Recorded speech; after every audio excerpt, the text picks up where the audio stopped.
Čau lidi, jmenuji Mixoryb a vítám vás u nového videa. Dnes to bude video, opět z Let's Play. Trošku se přelít. Dnes to bude opět video ze hry. A bude to ze hry jménem... Já si vždycky prostě musím ubrat těch 10 životů. A bude to ze hry jménem... Garry's Mode, ve zkratce G-Mode. OK. Takže já jsem chtěl jenom tadyhle ukázat, co se v téhle hře jakoby dělá. To vlastně to nemusím ani říkat. No prostě jsou tu úplně vše, můžete tu dělat cokoliv. Třeba já si tady vezmu, jo, třeba já si tadyhle vezmu tu gunu, což je víceméně taková zbraň, s kterou můžete duplikovat, svařovat a takovýhle, ale tohle si všechno ukážeme v průběhu videa. Dobře, jestli to možná trošku stlumím.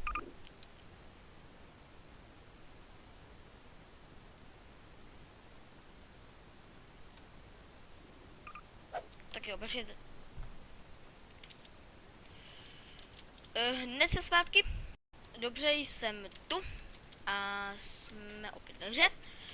A jinak já jsem stáhnul takovej víceméně duplikát, teda z workshopu jsem se stáhnul. A je to víceméně, že vypadám jako kočka.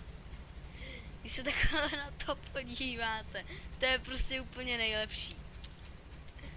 Ach jo, no co. Takže, co jsem tady chtěl ukázat? Jasně. Tadyhle mám, že si ji můžu spadnout tu kočku. To jsem, myslím si, že moje druhý video. První video, ve kterém mluvím, takže se nedivte, že by to bylo takový... What the fuck? Že by to bylo takový divný. Jinak Včkem máte noclip, což znamená, že s tím takhle normálně můžete lítat. Tak jo, máte tady základní zbraně crowboard, což je páčidlo. Pak tady máte, co to jmenuje Gravity Gun, což ty můžete dělat taky různý blbosti. Třeba jako, že si takhle vezmete panu. To zrovna nejde. Pardon. To zrovna nejde, tak třeba tohle. Taky nejde. Co jde? Židle? No. Židle jde. A můžete... Tak. Pardon. Můžete takhle odpálit až někam do prčic.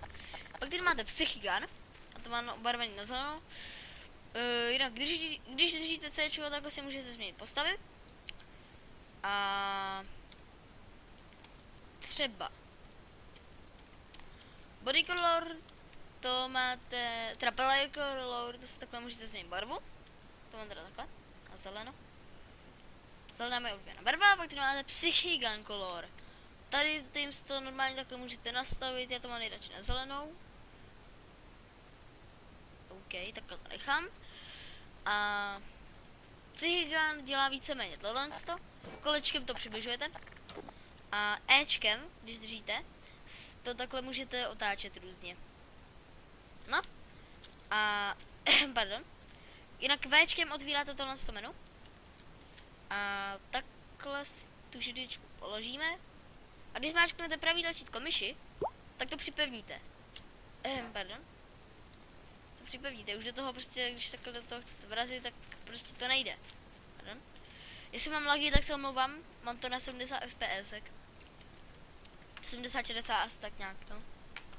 Dobře. Pak tady máme pistol, můžeme si hned ukázat na nějak... NPCčka jsou víceméně postavy, tohle si vás chrání. Tady jsou normální zvířata. Nechápu, co dělá člověk ve zvířatech. Jako why not? Pak tady máte kombín, což je tuhle elita. Au! A hned to po vás střílí. A tady tuhle tu pistolku. Au, bolí. Ty šmejde. Pojď. Dobrý. Tak jo. A pak tady máte tuhle to, což je Magnum. A můžeme si to ukázat třeba na Stalkerovi. No, 2 rány, takže jako celkem účinný. Můžeme si to ukázat na někomu, kdo útočí. Ahoj. 1 rána spí jak brána. Ok, zkusím tuhle z toho. Au. Tak jedna rána. Takže jo, ale to je na blízko, prostě trošku na dálku. Na dálku taky dvě, ok. Co je ta reta?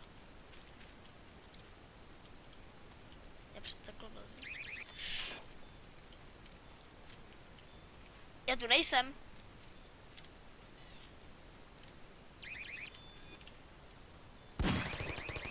Kdy to po vás takhle začne střílet. Šíleně. Koukejte jo. Já vám to ukážu třeba na nějakém NPCčku. Hodným. Tady. Hej. Běž před tu centrinu.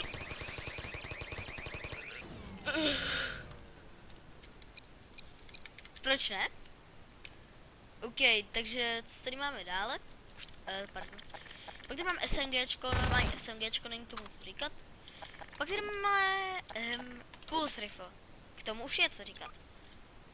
Když to takhle vezmete, normálně to střílí. Ale když to vezmete takto, to děláte pravým tlačítkem, ale levým tlačítkem střílíte. Pravým tlačítkem uděláme toto. A to zabije každého na jednu ránu. Kromě Anti-Guarda, což je tuhle ta bestie. Do toho střílíte klidně i, myslím si, 4 až je to žije. Anti-Guarda je fakt šmejt. Zkusíme ho nějak dát.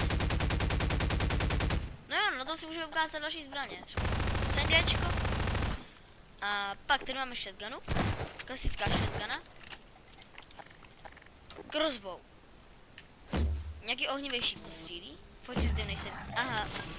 OK, spavne se novýho. Střílí to takový ohnivější, vynech mě na pokoji. OK, jdeme sem. Střílí takovýhle ohnivější ty. Nedokáže se to, myslím si, že ne, nedokáže. Já jdu rychle pryč.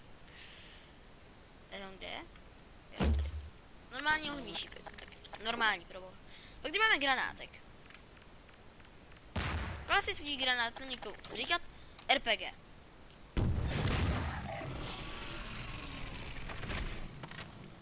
Jen tak, tu ránu můžete takhle si ovládat. Vyšší to ovládáte? Není v tom nějaká věda?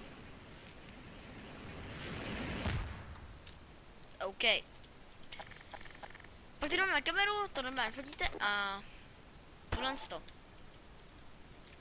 To je ta toolguna a duplikáty. Co jsou ty duplikáty? Duplikáty, to jsou věci. Pardon.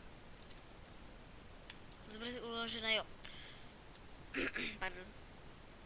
To jsou tady ty věcičky, které vám můžou usnadnit, ale i vás zabavit. Ve hře jménem G-Mode. Toho si prosím nevšimejte. OK, takže jdeme dál. Máte tady prostě různé věci, které si můžete vyzkoušet sami. Já tady si ukážu jenom 2 duplika.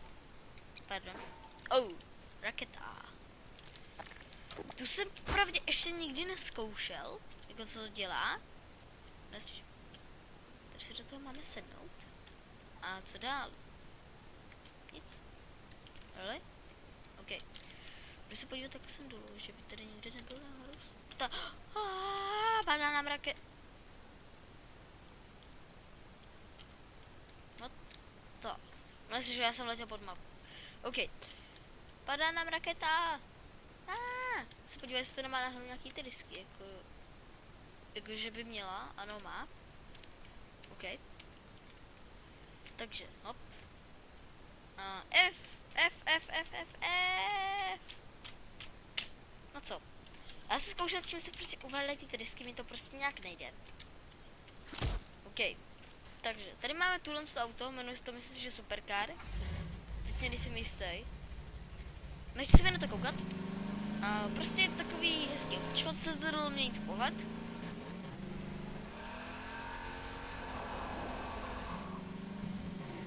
Shiftem jsem se trošku zrychlil. Myslím teda. OK, kašlu na to. A další tady máme což je Snowman Gangster. To jsem ještě nikdy neskoušel. Občas to jsou i erory. Tuhle z toho auto nejezdí, což je celkem podle mě škoda. Co tady máme dále? Jo, tuhle z toho, to je takový pěkný autíčko. Tak jo. Mám tady místo pro dva. A když dám tyhle, tak ono to takhle svítí. Cože Fkem se jezdí dozadu?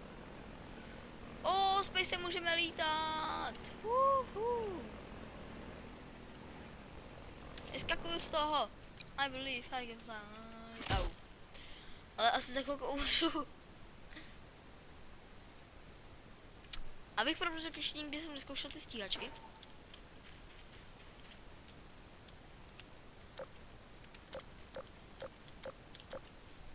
Ještě asi na to rozsvítíme. Zkusíme do toho střelit. Střelitel mu nějaký pomůže. No co?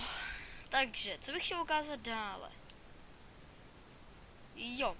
Jak třeba manipulovat s postavama. Jinak tady máte ještě nějaký zbraně, třeba jako medikit, kameru, blablabla. Mahagan, to vás bude chránit, tady budu řezat ty nepřátelé.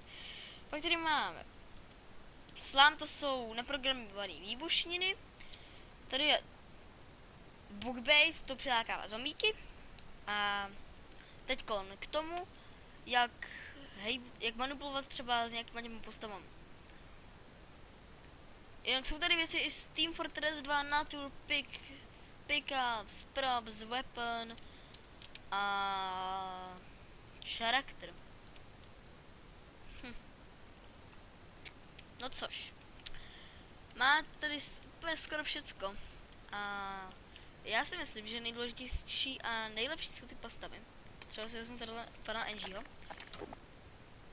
Jako je celkem pro mě ještě těžký nastavit nějak ty postavy. Sem ti postavíme, chlapečku. Dobrý, to nebylo nějak těžký. Tu hlavu bych nějak chtěl. Tak. Ještě trošku jí takhle. No třeba takhle. Tuhle ruku mu dáme jakoby dopředu. Ne takhle uchylně.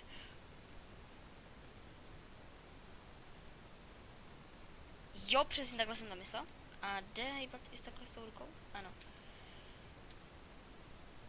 Tak jo. A teď si vezmeme něco z props tady. A najdeme jednu takovou věc, kterou vždycky rád dělá. Jenom to musím najít. Tady to je flaštička od pívka, nebo od rumu, či co to je. Tak jo. Moje myš je jak šílená. OK, tak jo. Takže takhle bychom... Sorry. Tak jo, takže takhle bychom to asi mohli dát. Pro boha. Já jsem s tou flaškou nějaký nebezpečný. A takhle bych mu to mohl dát... Vím, že to je docela nespasený, ale tak mu to dám do té ruky. A nebo že to zkousnu.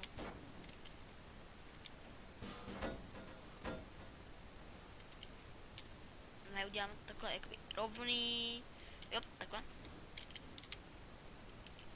Nějaká by mu to prostě pasovalo do té ruky.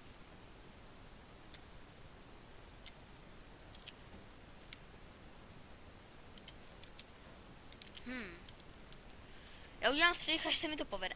Až se mi to povede, tak se vám ozvu. Tak jo, jsem tu a nějak se mi to povedlo. A on je tady i face jakoby na obličej. Já se podívám, jak dlouho už natáčím. 14 minut, tak za rychle to musím stihnout.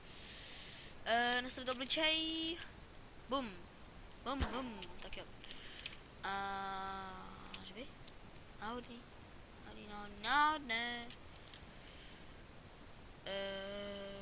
Happy. A máme to hotový. Hele, já bych to tady asi zapíchnul, zítra bude další pokračování. Nevím, kdy tohle vyjde a to bylo asi vše. A rozhoď se, Angie. Tak jo. A to bylo pro dnešní video vše a čauko. Čau.